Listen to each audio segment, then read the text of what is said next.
కోరి ఆత్మీయులందరికీ మీ రేడియో సఖీ జయ నమస్కారం. జై హింద్ కార్యక్రమానికి స్వాగతం, సుస్వాగతం. హాంకాంగ్ లో ఇప్పుడు సమయం మాకు సాయంత్రం 7:05 అయింది. ఇక్కడ టెంపరేచర్ 29.1 డిగ్రీల సెల్సియస్ ఉంది. గాలిలో తేమ 80% ఉంది. ఈ రోజు ఉరుములు మెరుపులతో కూడిన వర్షం అని వాతావరణ కేంద్ర సంకేతాలు అన్నమాట. ఈరోజు జై హింద్ కార్యక్రమంలో మనం ఏం చేయబోతున్నాం, ఏం వినబోతున్నాం అనే విశేషాలు ముందుగా తెలుసుకుందాం. ముందుగా మన కార్యక్రమాన్ని యథావిధిగా వందే మాత్రం జాతీయ గేయం తోటి కార్యక్రమాన్ని ప్రారంభించుకొని ఆ తర్వాత మన జవాన్లకి వారి కుటుంబ సభ్యులకి పుట్టినరోజు శుభాకాంక్షలు తెలియజేస్తూ వీలైనప్పుడు మనం జాతీయ ప్రతిజ్ఞ ఒకసారి చెప్పుకుందాం. ఆ తర్వాత కిందసారి మీకు చెప్పినట్టుగా కార్గిల్ విజయ్ దివస్ సందర్భంగా మేము హాంకాంగ్ లో సురభి ఎహసాస్ అనే ఒక కార్యక్రమాన్ని నిర్వహిస్తూ ఉన్నాం ప్రతి సంవత్సరం. ఆ కార్యక్రమంలో ఈసారి కొత్తగా హిందీ కవితల పోటీలు పెట్టడం జరిగిందనమాట. అందులో 3 కవితల్ని ఈరోజు మీకు వినిపించబోతూ ఉన్నాము. ఆ తర్వాత రేపు రాఖీ పండుగ, ఆ సందర్భంగా మనం కొన్ని విషయాలు తెలుసుకుందాము. ఆ తర్వాత జాతీయ గీతంతో మన కార్యక్రమాన్ని ముగించేద్దాం. ముందుగా వందే మాత్రం మన జాతీయ గేయం, వీలైతే మీరు కూడా కలిసి ఆలపించే ప్రయత్నం చేయండి. వందే మాతరం వందే మాతరం సుజలాం సుఫలాం మలయజ శీతలాం శస్య శ్యామలాం మాతరం వందే మాతరం శుభ్రజ్యోత్స్నా పులకితయామినీం పుల్లకుసుమిత ద్రుమదల శోభినీం సుహాసినీం సుమధుర భాషిణీం సుఖదాం వరదాం మాతరం వందే మాతరం వందే మాతరం. వాడు దేశ రక్షణ కోసమని తన కుటుంబాన్ని, తన తల్లిదండ్రుల్ని, తోబుట్టువుల్ని, కట్టుకున్న భార్యని, బిడ్డల్ని వదిలేసి సరిహద్దుల్లో ఉంటూ మన దేశ రక్షణ చేస్తూ మన కోసమని వాళ్ళ ప్రాణాన్ని ఫణంగా పెట్టి కాపాడుతూ ఉన్నారు. అటువంటప్పుడు వాళ్ళు పండుగలు కానీ లేదా వారి పుట్టినరోజులు కానీ జరుపుకునే ఆలోచన, అవకాశం కూడా వాళ్ళకు ఉండదు.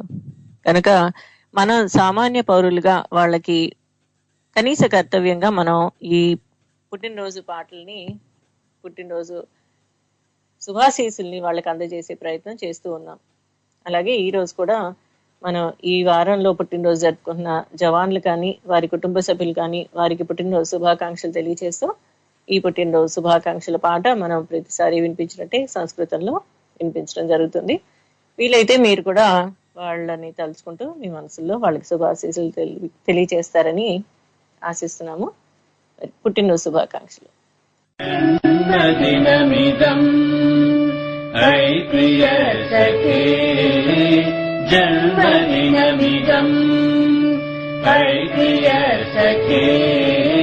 శంతనోతు తే సర్వదా ముదం శంతనోతు తే సర్వదా ముదం ప్రార్థయామనే భవశతాయుషీ ప్రార్థయామనే భవశతాయుషీ ఈశ్వర సదా త్వాం చ రక్షతు ఈశ్వర సదా త్వాం చ రక్షతు పుణ్యకర్మణా కీర్తిమర్జయ పుణ్యకర్మణా కీర్తిమర్జయ జీవనం తవ భవతు సార్థకం జీవనం తవ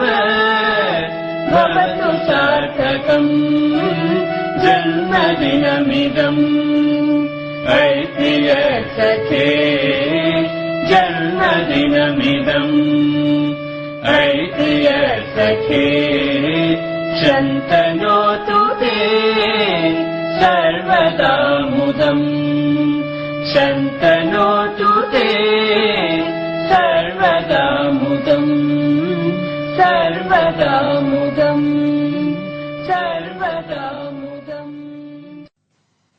మీ అందరికీ తెలిసినట్టుగా ప్రతి వారం కూడా మనం అయితే ఒక జవాన్ గురించి తెలుసుకోవడం, లేదా అంటే మనం సైనికుల జీవితాల గురించి చిన్న చిన్న పరిచయాలు, విశేషాలు తెలుసుకుంటూ ఉన్నాం. అలాగే రాఖీ పండుగ అనగానే ఏ పండుగ అయినా సరే మనం జరుపుకునేటప్పుడు నాకు ప్రత్యేకంగా ఈ జవాన్లతో కార్యక్రమం చేయడం మొదలెట్టినప్పటి నుంచి ఏ పండుగన్నా వచ్చినప్పుడు అమరులైన జవాన్ల ఇళ్లలో ఈ రోజు వారు లేని లోటు ఆ కుటుంబం ఏ విధంగా తట్టుకుంటోందో అన్న ఆలోచన ఒక్కసారిగా అటు వెళ్ళిపోతుంది అనమాట. అలాగే రేపు రాఖీ పండుగ అనగానే ఎందరో తోబుట్టువులు, అక్కయ్యలు, చెల్లెళ్ళు వాళ్ళ అన్న లేడని, వాళ్ళ తమ్ముడు లేడని విషాదంతో బాధపడుతూ ఉంటారు. అయినప్పటికీ వాళ్ళు ఎంతో గర్వంగా మా అన్న, మా తమ్ముడు దేశం కోసం అని పోరాడాడు, ప్రాణాలను అర్పించాడు అని దేశ రక్షణలో తమ కుటుంబం ఉందన్న సంతృప్తితోటి వాళ్ళు తమ జీవితాన్ని కొనసాగిస్తూ ఉన్నారు. నాకు పరిచయం ఉన్న స్నేహితురాలే తనకు ఉన్న ఒక్కగానొక్క అన్న లేడు అన్న బాధని అమ్మాయి ఇప్పటికీ ఎదురుపడ్డా కానీ అమ్మాయి కళల్లో ఆ బాధ కనిపిస్తూ ఉంటుంది. అటువంటి కార్గిల్ యుద్ధం 2.5 నెలల పాటు జరగ్గా, మే నుంచి జూలై వరకు జరగ్గా ఎందరో కుటుంబాల్లో విషాదం కమ్ముకుంది. మరి మనం విజయం సాధించాము, పాకిస్తాన్ పై మనం విజయం సాధించాము అన్న మాట ఎంత గొప్పదో అంతే బాధాకరం ఆ కుటుంబాల్లో తమ ఆత్మీయుడు లేడు అన్న విషాదం అలాగే ఉండిపోతూ ఉంటుంది. ప్రతి సంవత్సరం కార్గిల్ విజయ్ దివస్ లో అటువంటి అమర జవాన్లకి మనం నివాళులు అర్పిస్తూ విజయాన్ని విజయం సాధించిన, మృత్యువుతో పోరాడి విజయాన్ని సాధించిన జవాన్లని మనం సత్కరిస్తూ ఉంటాం. అలాగే కార్గిల్ విజయ్ దివస్ లో కూడా ఇక్కడ హాంకాంగ్ లో అవకాశం ఉంటే అటువంటి వారితోటి పరిచయాల్ని లేదా వారి సందేశాల్ని వీడియో ద్వారా చూపించడం జరుగుతూ ఉంటుంది అనమాట. ఎంతో ఉత్సాహంగా కార్గిల్ విజయ్ దివస్ లో దాన్ని ఇప్పుడు మేము సురభి ఏక్ ఎహసాస్ అంటున్నాం. ఏక్ ఎహసాస్ అంటే ఆ యొక్క భావన, ఎహసాస్ అంటే ఒక భావన, ఒక దేశం కోసమని తమకున్న భావాన్ని చెప్పుకునే అవకాశాన్ని కల్పిస్తూ ఈ కార్యక్రమంలో ఈసారి 3 కవితలు, బహుమతి గెలిచిన 3 కవితలు అన్నమాట, అవి వినిపించే ప్రయత్నం చేస్తాం. అందులోనూ ఎవరైతే గెలిచారో వారి గళంలోనే ఆ కవితని మీకు వినిపిస్తాము. ఇది హిందీలో ఉంటుంది. హిందీ జాతీయ భాష కాబట్టి ఇక్కడ అందరూ కూడా ఎక్కువగా హిందీ వాళ్ళే ఉంటారు కాబట్టి హిందీలో కవితలు ఉంటాయి, అది వినిపించే ప్రయత్నం చేస్తాము. ముందుగా ఒక కెప్టెన్ గురించి తెలుసుకుందాం, ఒక సోదరి, కార్గిల్ సోదరి గురించి తెలుసుకుందాం. చిన్న పరిచయమే, ఎక్కువ చెప్పను. మీ అందరికీ షేర్ షా సినిమా చూసే ఉంటారు మీరంతా కదా. షేర్ షా సినిమాలో అది ఎవరి గురించి? కెప్టెన్ విక్రమ్ బత్రా గురించి. కెప్టెన్ విక్రమ్ బత్రా అనగానే అతను నినాదం చాలా ప్రాముఖ్యత చెందింది, చాలా వైరల్ అయింది. చాలా మంది ఏది మాట్లాడినా కానీ ఆయన చెప్పిన మాటే చెప్తూ ఉంటారు, ఎదిల్ మాంగే మోర్ అని. మరి అటువంటి కెప్టెన్ విక్రమ్ బత్రా సోదరి, ఆమె కూడా ఒక సంవత్సరం హ్యాపీ రాఖీ విక్రమ్ అని తను సోషల్ మీడియాలో పెట్టడం జరిగింది. అక్కడి నుంచి ఎంతో మంది ఆమెకి సానుభూతి చూపిస్తూ, ధైర్యం చెప్తూ సందేశాలను ఇవ్వటం జరిగింది. ఆమె పేరు నూతన్ బత్రా మలిక్. ఆమె విక్రమ్ బత్రాకి అక్కయ్య అన్నమాట. అటువంటి వీర జవాన్, ఆయనకి పరంవీర్ చక్ర ఇవ్వటం జరిగింది మరణానంతరం. అటువంటి వీర జవాన్ సోదరి తన తోబుట్టు లేడు అన్న విషయాన్ని ఏ విధంగా సున్నితంగా దేశభక్తితో చెప్పిందో ఆలోచించండి, ఊహించండి ఒకసారి. మరి అటువంటి అమరులు ఉన్న మన మాతృభూమికి వందనం పలుకుతూ మరి మన జన్మభూమి ఎంత గొప్పదో మనం ఈ పాట ద్వారా విని తెలుసుకుందాం. ఆ తర్వాత మీకు కవితలు వినిపించే ప్రయత్నం చేస్తాను. కవితలు వినిపించే ముందు ఆ కవితల గురించి నా చిన్న పరిచయం. మొదటి కవిత భారత్ కి నీవ్ అంటూ రీతు చూరివాలా పాడిన తన కవిత. అలాగే తర్వాత కార్గిల్ హీరోస్ అంటూ శరత్ భండారి గారి కవిత. అండ్ దెన్ చివరి కవిత, మూడో కవిత ఇంద్రధనుషి భారత్ అంటూ పూర్వీ బుతోలా గారి కవిత అన్నమాట. వీళ్ళ ముగ్గురు కవితలు మీకు వినిపించే ప్రయత్నం చేస్తాం. ముందుగా ఈ పాట వినొచ్చు. ఈ పాట వినేటప్పుడు నేను మీకు నంబర్ చెప్తాను, వీలైతే మీరు కాల్ చేసి కూడా మాట్లాడచ్చు. యుఎస్ఏ నుంచి 703-659-2199, యూకే నుంచి 02032878674, ఆస్ట్రేలియా నుంచి 0280068674, భారతదేశం నుంచి అయితే 7799198889. మరొకసారి భారతదేశం నంబర్. ఇండియా నుంచి అయితే 7799198889. మరి ప్రపంచంలో ఎక్కడి నుంచైనా సరే మీరు స్కైప్ ద్వారా కాల్ చేయొచ్చు. స్కైప్ అంటే tori.live1 TORI.LIVE1. అలాగే మీరు జీమెయిల్ చేయొచ్చు torielive@gmail.com లేదా rjjaya18@gmail.com కి మీరు జీమెయిల్ చేయొచ్చు. మరి ఇప్పుడైతే ఒక పాట, ఆ పాట తర్వాత మనం కవితలు విందాం.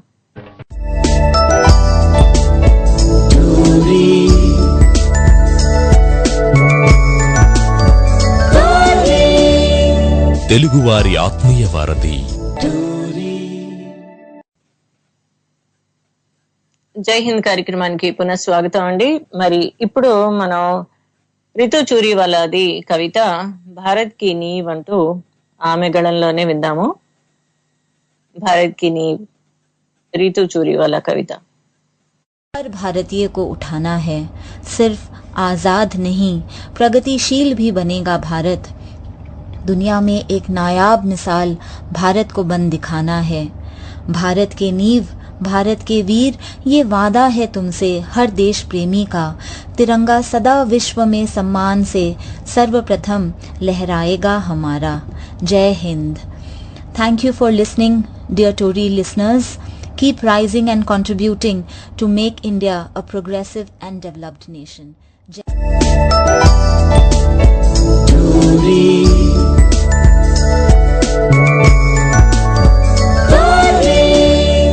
తెలుగువారి ఆత్మీయ వారధి. Thank you Ritu, thank you for that poem. And ఇప్పుడు మనం రెండవ బహుమతి పొందిన కవిత కార్గిల్ హీరోస్. ఇది శరత్ భండారి గారు రచించిన కవిత. వారి గణంలోనే విందాం. जय हिंद सुनने वाले सभी श्रोताओं का स्वागत है। नमस्कार, मेरा नाम शरद भंडारी है और मैं हांगकांग निवासी हूँ। कारगिल विजय के 25 वर्ष पूर्ण होने पर प्रस्तुत है मेरी छोटी सी कविता कारगिल के युद्धवीर। कारगिल के युद्धवीरों को मेरा नमन, उनके नाम कुछ पंक्तियां हैं अर्पण। पत्नी का सुहाग, बच्चों का जनक, अपने माता पिता का श्रवण। सैनिक कभी अपनी परवाह नहीं करता, सैनिक कभी अपनी परवाह नहीं करता, जब कभी भी देश पर होता आक्रमण। एक शहीद की दास्तान कुछ यूं बयान है, देश में शांति पर परिवार में आज भी तूफान है। इकलौता सपूत देश पर न्यौछावर हो गया, माँ बाप का जीवन तो जैसे अंधकार हो गया। कितने सपने संजोए थे उन्होंने उसके लिए, ताबूत के साथ उनका ख्वाब भी दफन हो गया।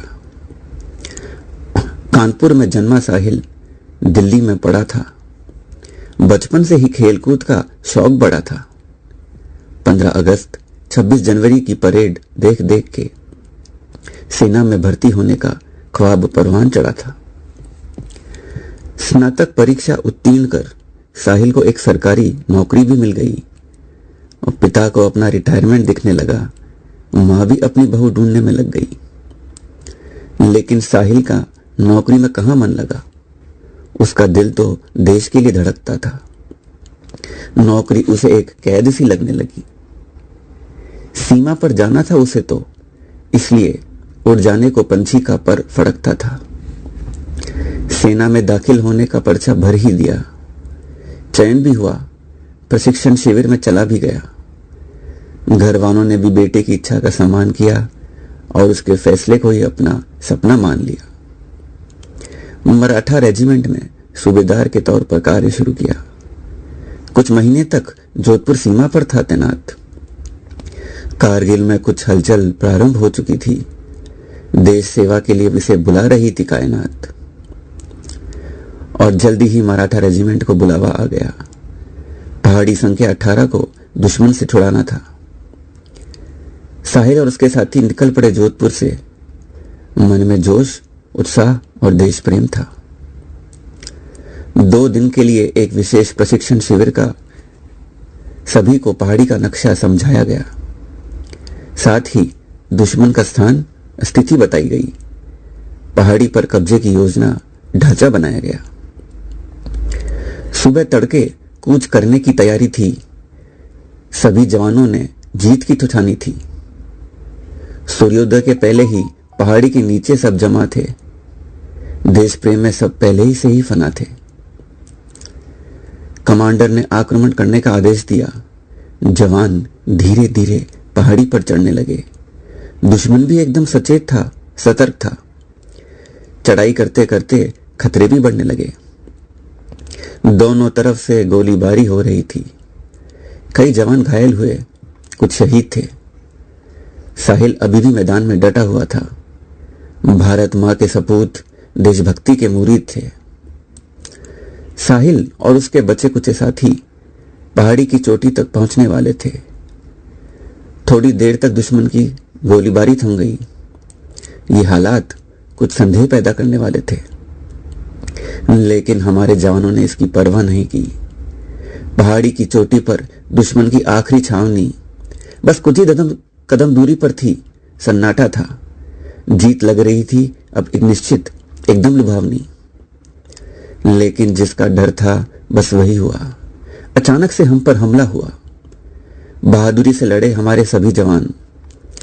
हमला इतना अचानक और गहन था, हमारे जवाब को देख दुश्मन भी था हैरान। हमारे कमांडर को घायल देखकर साहिल ने उनको सुरक्षित जगह ठहराया।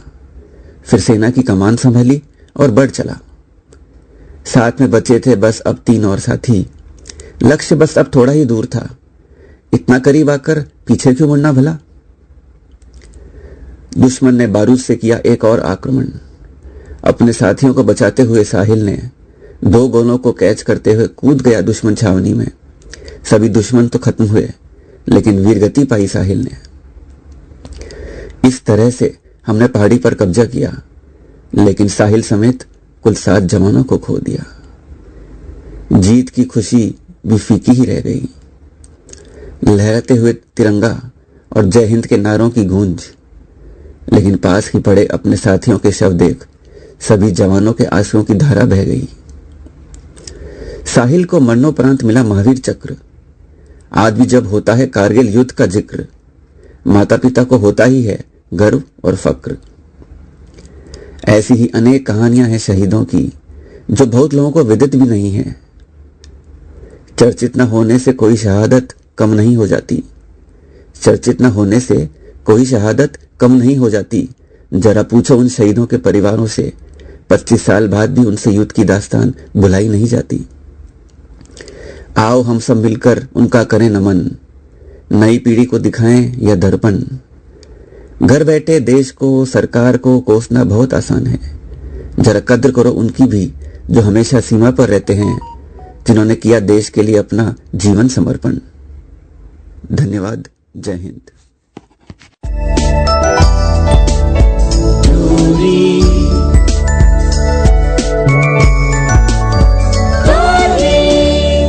తెలుగువారి ఆత్మీయ వారధి.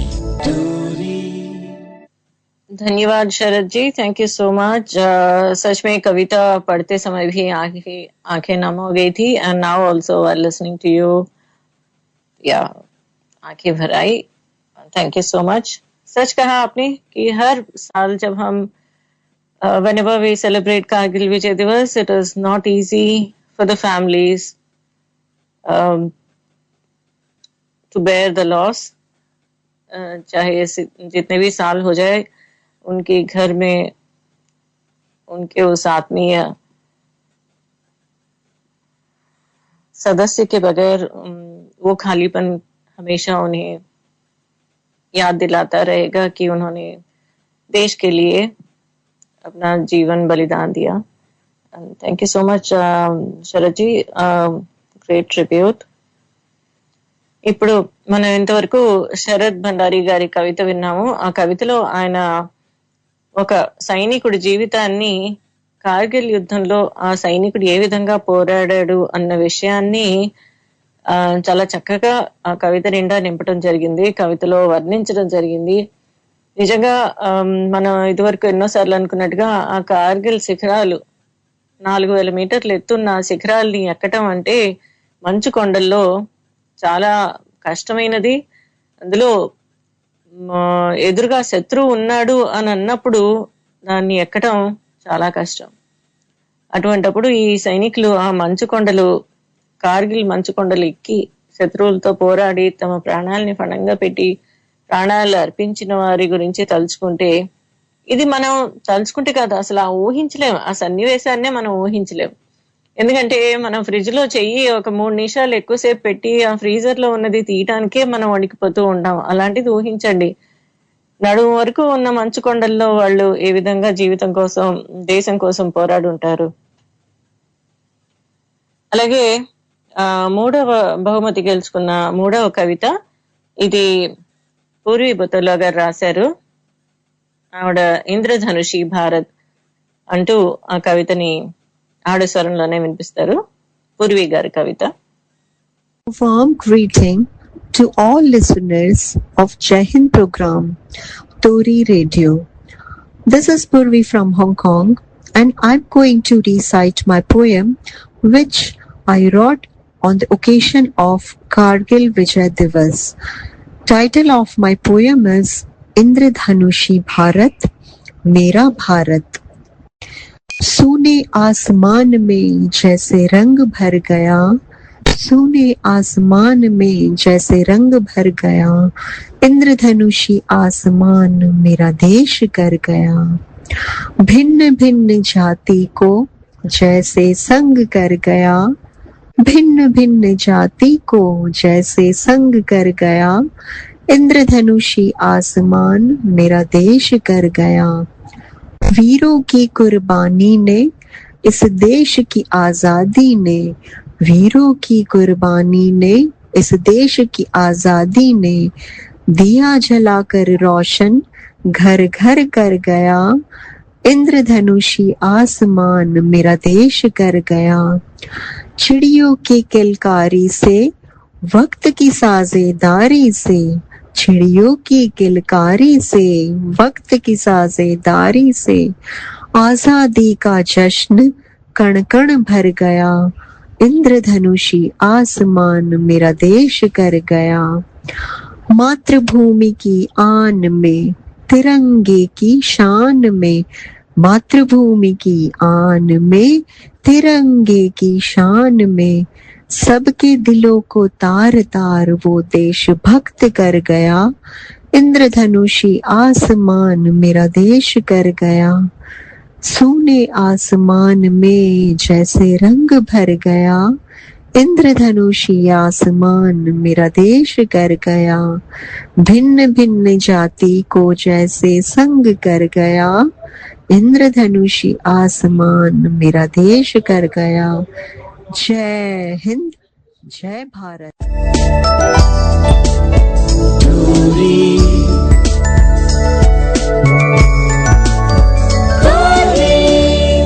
తెలుగువారి ఆత్మీయ వారధి. అదండి ధన్యవాద Purvi, thank you so much Purvi. 3వ కవిత పూర్వి బుతలో గారు, ఆవిడ భారతదేశాన్ని పొగుడుతూ ఇంద్రధనుషి భారత్ అంటూ ఆవిడ కవితలో సైనికుల త్యాగాల్ని కూడా వర్ణిస్తూ రాశారనమాట. మరి మీరు కూడా ఏమన్నా కవితలు రాస్తే భారతదేశం గురించి కానీ సైనికుల గురించి కానీ ఎప్పుడైనా సరే, మీరు రాసినవి పాతవైనా సరే మీ దగ్గర ఉంటే ఎప్పుడైనా చదివి వినిపించాలి అంటే మీరు జై హింద్ కి కాల్ చేసి తప్పకుండా మీ స్వరంలో మీరే వినిపించవచ్చు. లేదా మీరు అది రికార్డ్ చేసి ఆడియో ఫైల్ నాకు పంపించిన MP3 ఫార్మాట్ లో నేను అది వినిపించే ప్రయత్నం చేస్తాను. సరేనా? మరి ఇప్పుడు మనం కార్గిల్ వీరుల గురించి మాట్లాడుకుంటున్నాం కాబట్టి మరొకసారి బార్డర్ లో సైనికుడు అనే పాట వినేసి మళ్ళీ వచ్చి నేను మీకు ఒక వీర సహోదరి గురించి చిన్న పరిచయం ఇస్తాను. వీర సహోదరి ఎందుకన్నాను అంటే, అతను దేశం కోసం అని తన ప్రాణాలని త్యాగం చేయటం జరిగింది. అత్యున్నత త్యాగం చేసిన సోదరుడు గురించి, ఆ సోదరి ఇప్పటికీ ఏం చేస్తోంది అనే విశేషాలు తెలుసుకుందాం. సరేనా? మరి వింటూ ఉండండి. జై హింద్.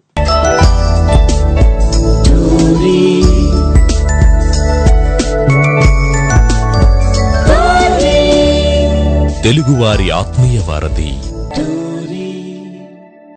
జై హింద్ కార్యక్రమానికి పునఃస్వాగతం అండి. జై హింద్ కార్యక్రమానికి పునఃస్వాగతం అండి. మన్నించాలి, పాటని మధ్యలో ఆపేసాము. మనతో ఆత్మీయులు ఉన్నారు, వారిని కలుపుకుందామని వారిని స్వాగతిద్దాం. నమస్కారం అండి, జై హింద్ కార్యక్రమానికి స్వాగతం. హలో హలో నమస్తే అండి, జై హింద్ కార్యక్రమానికి స్వాగతం. బాగుందా మేడం? యాదగిరి గారు ఎలా ఉన్నారు? బాగున్నా మేడం, మీరు కూడా బాగుండాలని కోరుకుంటున్నా. బాగున్నా అండి, ధన్యవాదాలు. చెప్పండి, జై హింద్ వింటున్నారా? వింటాను మేడం, ఫస్ట్ నుంచి వింటున్నా. ఇప్పుడు అతను ముందు మాట్లాడిన ఆయన వీలు వింటే వచ్చే వారం తెలుగులో తీసుకురండి ఆయన అన్ని మాటలన్నీ. ఎందుకంటే అక్కడ పని చేసి అక్కడ ఏమైందో తెలియదు కదా. ఇప్పుడు దేశానికి వెనుమొక్క రైతులు, మన దేశం కాపాడే సైనికులు వల్ల ఇప్పుడు హాయిగా జనమంతా నిద్రపోతుండ్రు.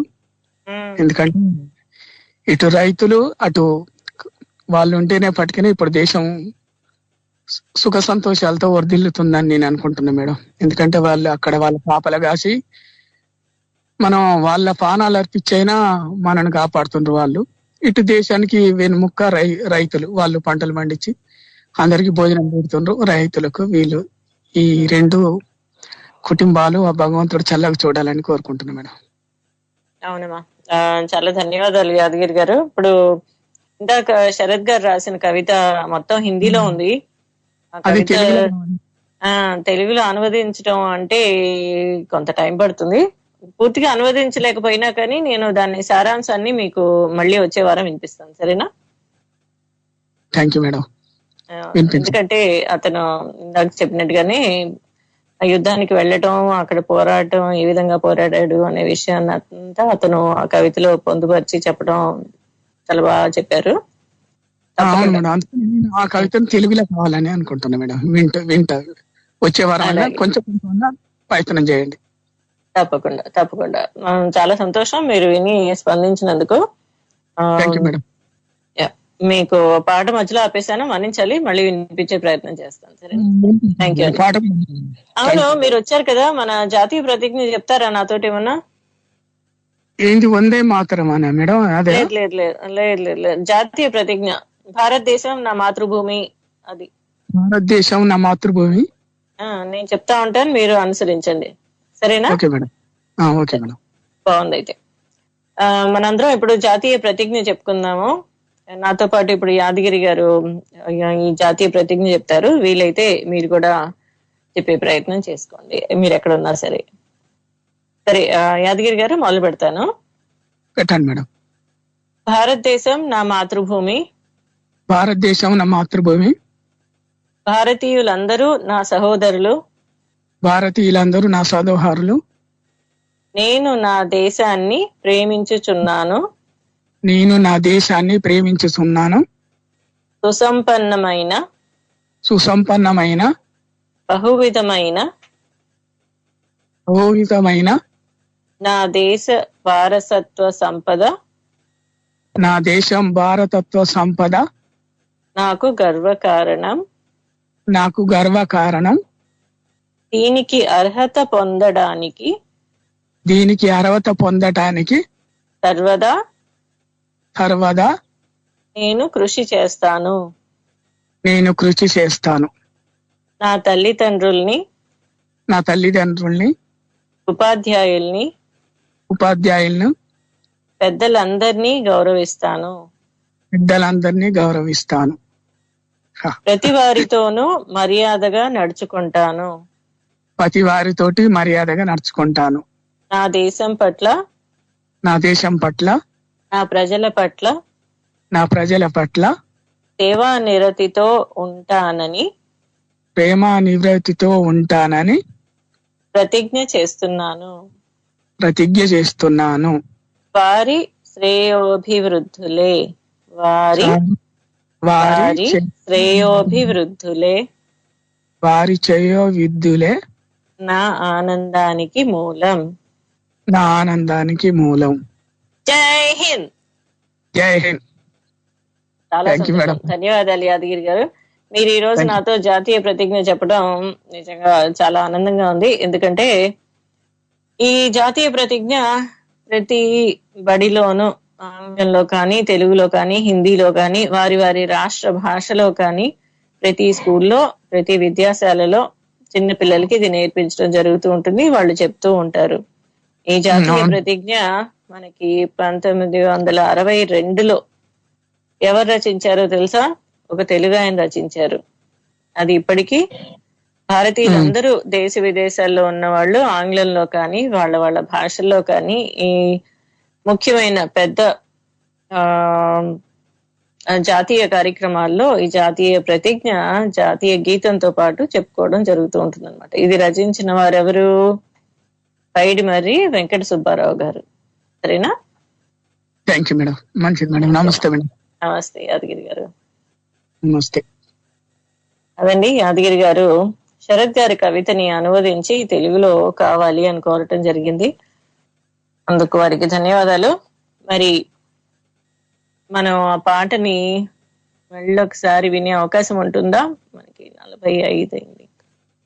సరే, మరొకసారి ఆ పాటని వినేసి సగం నుంచి మళ్ళీ ప్లే చేద్దాము. సాయి ఏమంటారు?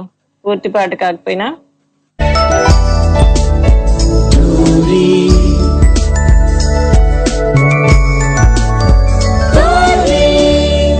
తెలుగువారి ఆత్మీయ వారధి.